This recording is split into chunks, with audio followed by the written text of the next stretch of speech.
அன்பு நண்பர்களே, அனைவருக்கும் அன்னை சமையல் உமாவின் அன்பான வணக்கங்கள். இன்றைக்கி அன்னை சமையலில் பார்க்க போகிறது கத்திரிக்காய் சட்னி. இது இட்லி தோசைக்கு ரொம்பவே நல்லா இருக்குங்க. வாங்க எப்படி செய்கிறதுன்னு பார்க்கலாம். குக்கரில் தேவையான அளவு எண்ணெய், அரை டீஸ்பூன் கடுகு, அரை டீஸ்பூன் சீரகம்,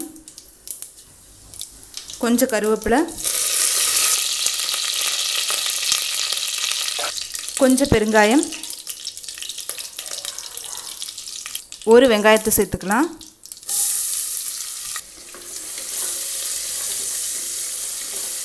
மூணு பச்சை மிளகாய்,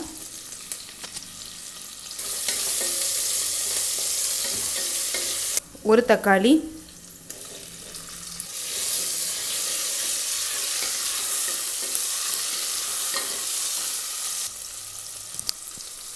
அடுத்தது 1/4 கிலோ கத்திரிக்காய் சேர்த்துக்கலாங்க.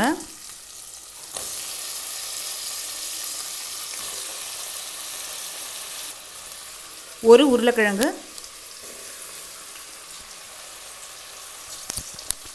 தேவையான அளவு உப்பு,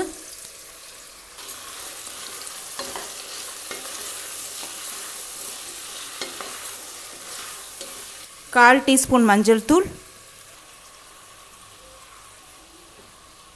1 டீஸ்பூன் மிளகாய் தூள்,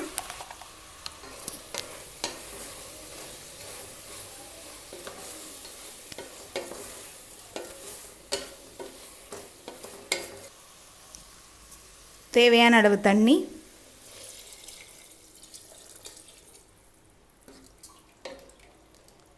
மூடி போட்டு குக்கர்லேருந்து 3 விசில் வந்தோன்னே இறக்கி வச்சிடலாம்.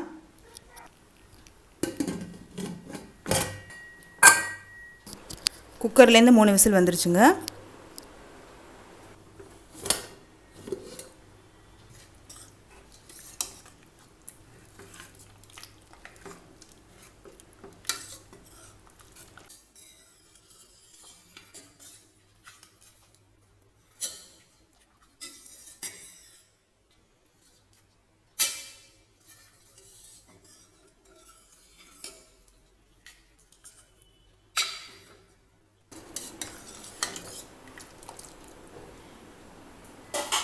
இப்போ 2 நிமிஷம் நல்லா கொதிச்சிருச்சுங்க. இப்போ கொத்தமல்லி சேர்த்துக்கலாம்.